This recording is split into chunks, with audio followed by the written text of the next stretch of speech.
তুমি পথ চলতে চলতে দেখলে যে রাস্তায় একটা আলুর ব্যাগ পড়ে আছে, আর সেই আলুর ব্যাগটা কেউ দাবি করছে না, কোনো নাম লেখা নেই, কেউ আশেপাশে নেই, তুমি কি করবে?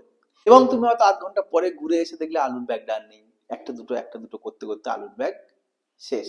হয়তো খালি ব্যাগটাই কেউ নিয়ে চলে গেছে। হ্যাঁ, রাস্তায় পড়ে থাকলে জিনিস চুরি হয়, আমরা জানি। আলু চুরি হয়, পটল চুরি হয়, সোনার উপর চুরি হয়, মহার্ঘ জিনিস তারা।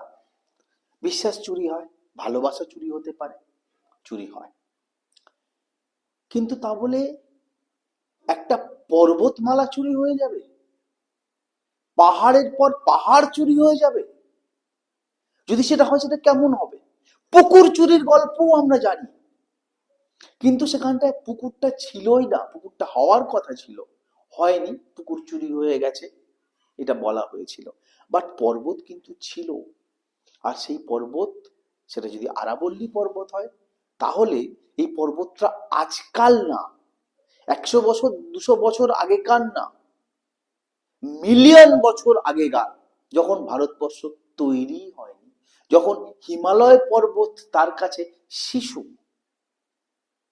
তখনকার থেকে জন্ম নেওয়া প্রাচীনতম পর্বত আরাবল্লী পর্বত আজকে চুরি হয়ে যাচ্ছে। বিষয়টা একটু আমরা গভীরে ডিসকাস করি। দুটো কারণ।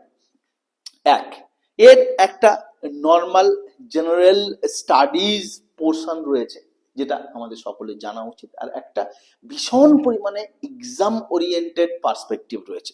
যে কোনো পরীক্ষার জন্য এই বিষয়টা থেকে কোশ্চেন ক্লাসের পরিপ্রেক্ষিতে, মাধ্যমিক উচ্চ মাধ্যমিকের মতন বোর্ডের পরিপ্রেক্ষিতে এবং কম্পিটিটিভ এক্সামের ক্ষেত্রে প্রত্যেকটা জায়গা থেকে চলে আসতে পারে প্রশ্ন। আমরা একটু জিনিসটা জেনে নিই যে কিভাবে আরাবল্লী পর্বত চুরি হয়ে যাচ্ছে এবং তার আর বাকি বিষয়গুলো, তার জটিলতা, তার সমস্যা, এই ক্লাসের মধ্যে দিয়ে, আজকের সিএসডিজির একটা সুন্দর ক্লাসের মধ্যে দিয়ে আরাবল্লী কাকে বলে, পর্বত চুরি কি। হ্যাঁ, এই ক্লাসটাই একটা অদ্ভুত, নামটাই খুব সুন্দর, আরাবল্লী কাকে বলে। বেসিক্যালি কাকে বলে, এই কনসেপ্ট থেকেই আরাবল্লীটা চুরি হয়ে যাচ্ছে। এরকম একটা অদ্ভুত প্রহেলিকা তৈরি হয়েছে আরাবল্লীর সংজ্ঞা নিয়ে, আরাবল্লীর সংজ্ঞা থেকে। তো আমরা আজকের ক্লাসটা আরাবল্লী কাকে বলে, পর্বত চুরি কি, এর মধ্যে দিয়ে বুঝবো। এই সাব টপিক গুলো আমরা ডিসকাশন করব। রিসেন্ট ডিবেট, ডেফিনেশন ক্যাওসের মধ্যে দিয়ে, আরাবল্লীর সংজ্ঞাকরণের মধ্যে দিয়ে কি সম্প্রতি ডিবেটটা তৈরি হয়েছে, আরাবল্লীর লোকেশন একটু ছোট্ট করে জেনে নেব, আরাবল্লীর ইম্পর্টেন্সটা একটু জেনে নেব, দ্য লস, আরাবল্লী অলরেডি কি ক্ষতির সামনে পড়েছে, কতটা আরাবল্লী চুরি হয়ে গেছে, এবং the green wall initiative, what is the green wall initiative and current legal status. এই মুহূর্তে আমরা কোন জায়গায় আরাবল্লীটাকে নিয়ে দাঁড়িয়ে রয়েছি, আরাবল্লীকে নিয়ে আমরা আর দাঁড়াতে কি পারবো? চলো আলোচনা শুরু করা যাক। নানাবিধ মূল্যবান খনিজ সম্পদে সমৃদ্ধ আরাবল্লী পর্বত ভীষণ রকম ভাবে অবৈধ মাইনিং বা ইল্লিগাল মাইনিং এর দ্বারা ক্ষতিগ্রস্ত হচ্ছিল। তো এই ইল্লিগাল মাইনিং কে কন্ট্রোল করার জন্য আরাবল্লী পর্বতের বিষয়ে সুপ্রিম কোর্ট গভর্নমেন্ট অফ ইন্ডিয়ার কাছ থেকে একটা রিপোর্ট চায়। এই রিপোর্টে গভর্নমেন্ট অফ ইন্ডিয়া আরাবল্লী পর্বতকে বা আরাবল্লী পর্বত শ্রেণীকে ডিফাইন করে, ডেফিনেশন দেয়, এবং সেই ডেফিনেশন থেকেই, সেই সংজ্ঞা থেকেই উৎপত্তি হয়েছে যত ঝামেলার, ভয়ের, সংশয়ের এবং সমস্যার। সেই জমা দেয়া গভর্নমেন্ট অফ ইন্ডিয়ার রিপোর্টটা কি ছিল, তাতে বলা হয়েছে আরাবল্লী পাহাড় এবং আরাবল্লী পর্বত সম্বন্ধে সংজ্ঞা। আরাবল্লী পাহাড় কাকে বলা হয়? ওই অঞ্চলে, অর্থাৎ কোনো একটা ভূমিরূপ, কোনো একটা উঁচু টিলা বা পাহাড় 100 মিটার বা তার চেয়ে বেশি উঁচু হলে সেটাকে বলা হবে আরাবল্লী পাহাড়। এবং দুটো আরাবল্লী পাহাড়, অর্থাৎ 100 মিটার বা তার চেয়ে বেশি উঁচু পাহাড় যদি 500 মিটারের মধ্যে থাকে, তো সেই দুটোকে বলা হবে যে আরাবল্লী পর্বত বা পর্বত শ্রেণী। ওকে, মাউন্টেন রেঞ্জ। ডেফিনেশনটা ঠিক এইটা। এখন সমস্যাটা কি? সমস্যাটা হচ্ছে যে আরাবল্লী কিন্তু আর সেরকম পর্বত শ্রেণী নয়, যেরকম পর্বত শ্রেণী বলতে আমরা হিমালয়কে চোখের সামনে ভেসে উঠতে দেখি। আরাবল্লী কিন্তু বহু প্রাচীন। শুরুতেই বললাম, আরাবল্লী 1-2 বছর, 10-20 বছর, 1000 বছরের নয়, আরাবল্লী মিলিয়ন ইয়ার্সের পুরানো, অনেক পুরনো পর্বত শ্রেণী আরাবল্লী। রোদ, তাপ, বৃষ্টি, জল, ঝড়, ওয়েদারিং এর ফলে ক্ষয়ে আরাবল্লী পর্বত অনেকটা ছোট হয়ে এসছে। আরাবল্লী পর্বতের যেগুলো হিল, সেই হিলকে আর হিল বলা যায় না, এখন হিলক বলা যায়। অর্থাৎ ছোট ছোট ঢিবি, ছোট ছোট টিলায় পরিণত হয়ে গেছে এই পর্বত শ্রেণীটা। কনসার্ন হচ্ছে এইটা যে যদি 100 মিটার বলা হয়, যে 100 মিটার বা তার বেশি হাইটের উচ্চতা গুলোই পাহাড় হবে এবং 500 মিটারের মধ্যে পাহাড়গুলো থাকলে তবেই পর্বতশ্রেণী বলা যাবে, তাহলে দেখা যাচ্ছে যে আরাবল্লীর 90% পর্বতশ্রেণীর 90% অংশই সেই 100 মিটারের নিচে। তাহলে ঘুরিয়ে কি এইটা বলা হলো না বর্তমানে আরাবল্লী বলতে যা বোঝায় তার 90% আর আরাবল্লী নয়। এখন কোর্ট বলে দিয়েছিল যে যেটা আরাবল্লী পর্বত সেখানটায় মাইনিং করা যাবে না। এখন দেখা যাচ্ছে যে যেটা আরাবল্লী পর্বত তার 90%টাই আরাবল্লী নয়। অর্থাৎ ওই 10% যেগুলো 100 মিটার বা তার বেশি উঁচু এবং কাছাকাছি আছে এরকম পর্বত, এগুলোকে বাদ দিয়ে বাকি 90% অংশে অবৈধ মাইনিং এর জন্য পুরো খুলে দেয়া হলো দরজা। ভীষণ প্রোটেস্ট, ভীষণ গন্ডগোল, পরিত্রাহি শুরু হয়ে গেল বিষয়টাকে নিয়ে। তার কারণ বিষয়টা কিন্তু অত্যন্ত গভীর এবং দুশ্চিন্তার। আজকে আরাবল্লী পর্বতের যদি 90% ওপেন করে দেওয়া হয় মাইনিং এর জন্য, অবভিয়াসলি ইলিগাল মাইনিং এর পরিপ্রেক্ষিতেও, তাহলে আর থাকবে কি? আমরা এই কনটেক্সটে বুঝবো যে আরাবল্লী পর্বত অ্যাকচুয়ালি আছে কোথায়। ভারতবর্ষের উত্তর পশ্চিমে, ভারতের ম্যাপটা যদি তোমরা দেখো, তাহলে দিল্লি থেকে হরিয়ানা, রাজস্থান হয়ে গুজরাট অব্দি এসছে। অর্থাৎ শুরু হয়েছে নর্থ ইস্টে, শেষ হয়েছে সাউথ ওয়েস্টে। ওকে, এরকম একটা স্ট্রেচ হচ্ছে আরাবল্লী। আরাবল্লী সবচেয়ে উঁচু শৃঙ্গ গুরু শিখর মাউন্ট আবুতে অবস্থিত, যা রাজস্থানে পড়ে।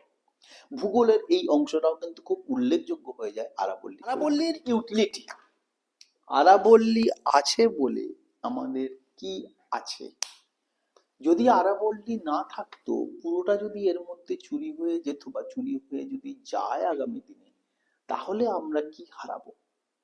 এইটা আমরা বুঝতে পারলেই বুঝতে পারবো আরাবল্লীর গুরুত্ব। আরাবল্লী আছে বলে দিল্লি মরুভূমি হয়নি। অর্থাৎ যদি আরাবল্লী পর্বত দিল্লি থেকে শুরু করে গুজরাট অব্দি 800 কিলোমিটারের একটা বাধা, একটা বেড়া তৈরি করেছে থর মরুভূমিকে আটকে রাখবার জন্যে, যদি আরাবল্লী না থাকতো আজকে পুরোটাই বালিয়াড়ি আর শিফটিং স্যান্ড ডিউনসে পরিণত হতো, north west and Delhi including. আরাবল্লী অ্যারাবিয়ান ওশানের বৃষ্টিপাত, অ্যারাবিয়ান সির বৃষ্টিপাত এবং বে অফ বেঙ্গল যেত বৃষ্টিপাতের যে ওয়াটার শেড, তার মধ্যে ডিভাইড তৈরি করে, ডিভিশন তৈরি করে।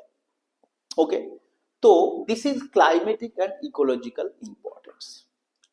বায়োডাইভার্সিটি অ্যান্ড ওয়াইল্ড লাইফ কি পাওয়া যায় না? অদ্ভুত রকমের Saharan peninsular, oriental biodiversity, grassland, deciduous ফরেস্টের মিক্সচার আছে এবং 22টা ওয়াইল্ড লাইফ স্যাংচুয়ারি আর 3টে টাইগার রিজার্ভ আছে। একবার ভেবে দেখো জায়গাটা।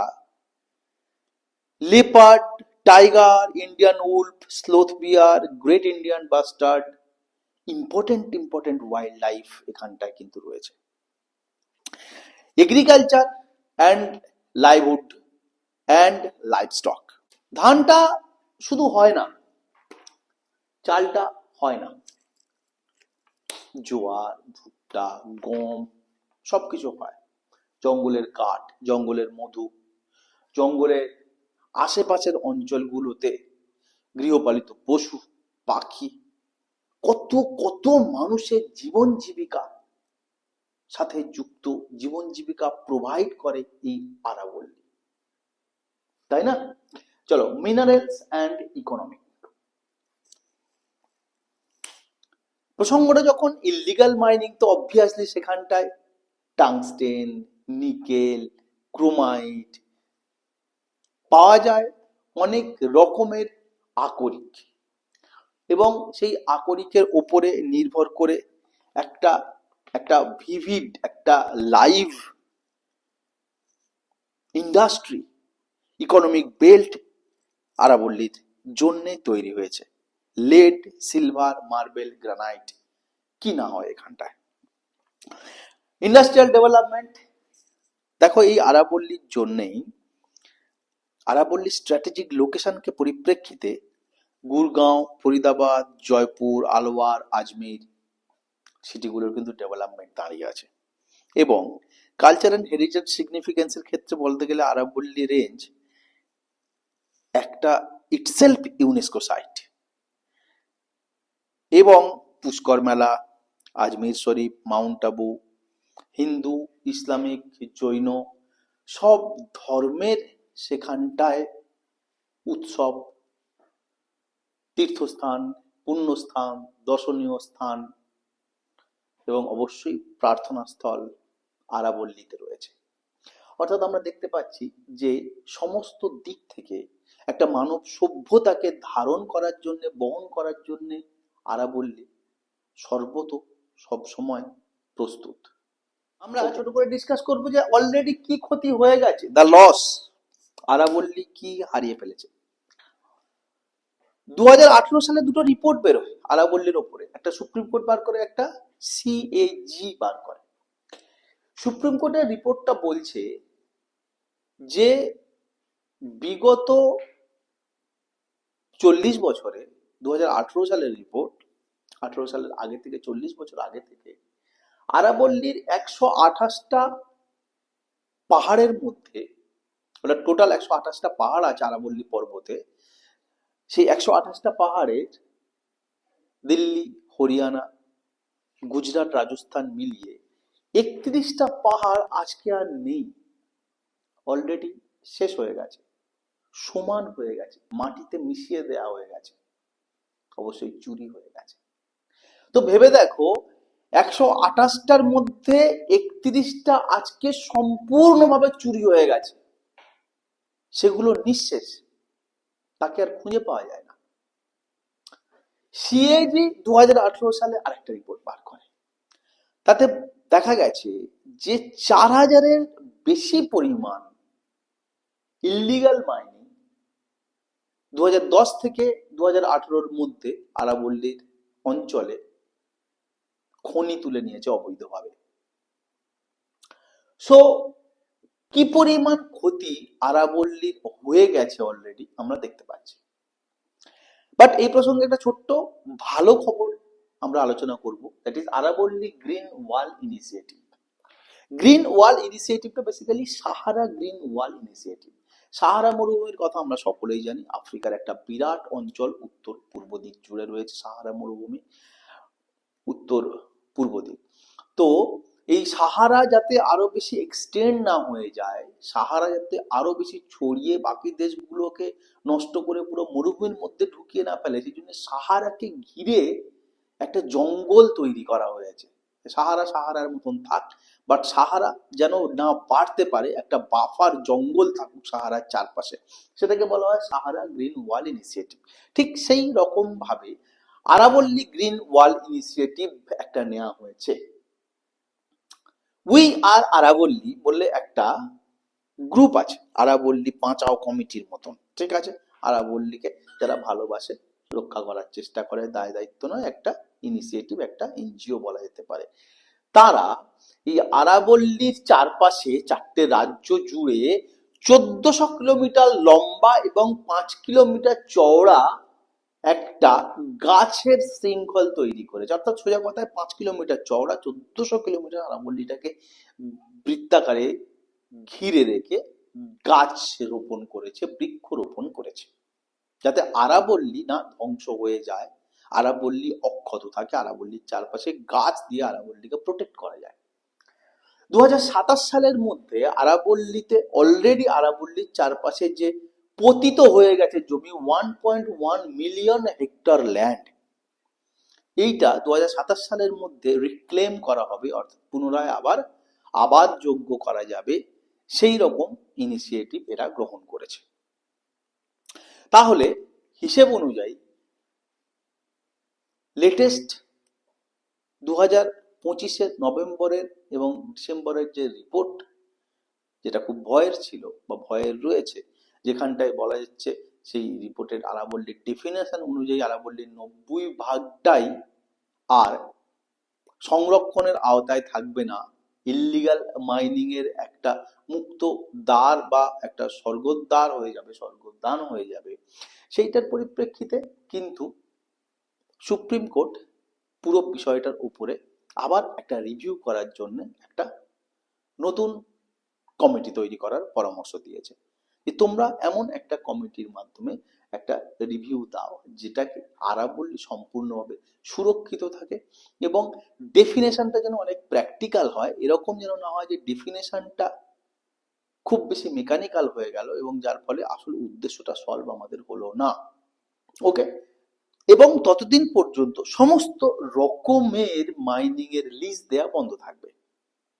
যদিও গভর্নমেন্ট থেকে বলা হয়েছে যে আরাবল্লীর বেশিরভাগ অর্থাৎ 90% অঞ্চলই প্রায় কোর এরিয়া, রিজার্ভ ফরেস্ট ইত্যাদি দ্বারা অলরেডি প্রোটেক্টেড অ্যান্ড প্রিজার্ভড। সেখানটায় কোনো রকম মানুষের যাওয়া আসা, ব্যবসা করা, ঢোকা, গাছ কাটার পারমিশন নেই। ইল্লিগাল মাইনিং তো দূরের কথা, কোনো কিছুই অ্যাক্টিভিটি সেখানটা সম্ভব নয়, করা নয়। সুতরাং নতুন ডেফিনেশনটা যেটা হয়েওছে সেটা নিয়ে এত ঘাবড়াবার কিছু ছিল না, কারণ আরাবল্লী অলরেডি অনেক রকম ভাবে অনেক বছর ধরে নানা রকম ইনিশিয়েটিভ দ্বারা প্রোটেক্টেড। আরাবল্লীকে প্রোটেক্ট করার জন্য গভর্নমেন্ট সাকসেসিভলি কোর্টের মাধ্যমে বা কোর্টের সাহায্যে একের পর এক প্রিজার্ভেশন মেজার এবং অ্যাক্ট, স্ট্যাচুটরি অ্যাক্ট এনেছে, যার ফলে আরাবল্লী অলরেডি প্রিপেয়ার এবং প্রোটেক্টেড। তো তারপরেও যখন কোর্ট নির্দেশ দিয়েছে, তো সমস্ত রকম মাইনিং এর লাইসেন্স বন্ধ রয়েছে, সমস্ত রকম অ্যাক্টিভিটি কিছু এখন হবে না, আগে নতুন করে রিভিউ হবে, তারপর দেখা যাবে যে কি সিদ্ধান্ত আসে। তো আমরাও আশা করব তেমন কোনো সিদ্ধান্ত আসুক, তেমন কোনো সচেতনতা আমাদের মধ্যে কাজ করুক, যার থেকে আমরা আরাবল্লীকে বাঁচাতে পারি, যার মাধ্যমে আমরা আরাবল্লীকে রক্ষা করতে পারি, যাতে আরাবল্লী আমাদেরকে রক্ষা করে। Thanks for watching this video and class. তোমরা আরাবল্লী সম্বন্ধে আর কি ভাবো, কি করা যেতে পারে, কি ইনিশিয়েটিভ নেওয়া যেতে পারে, কমেন্ট সেকশনে জানাও। And this is all about CSDG. CSDG তোমরা বেশি করে তাদেরকে পৌঁছে দাও যারা স্বপ্ন দেখে সিভিল সার্ভেন্ট হওয়ার, যারা স্বপ্ন দেখে সরকারি চাকরি পাওয়ার। কেননা আমরাও স্বপ্ন দেখি প্রত্যেকটা বড় বড় পোস্টে বাঙালি ছেলেমেয়েরা ভরে যাবে, বাঙালি ছেলেমেয়েদের নাম উজ্জ্বল হবে প্রত্যেকটা কেন্দ্রীয় সরকারি চাকরির পরিপ্রেক্ষিতে। এটাই। বেস্ট অফ লাক, ভালো থেকো।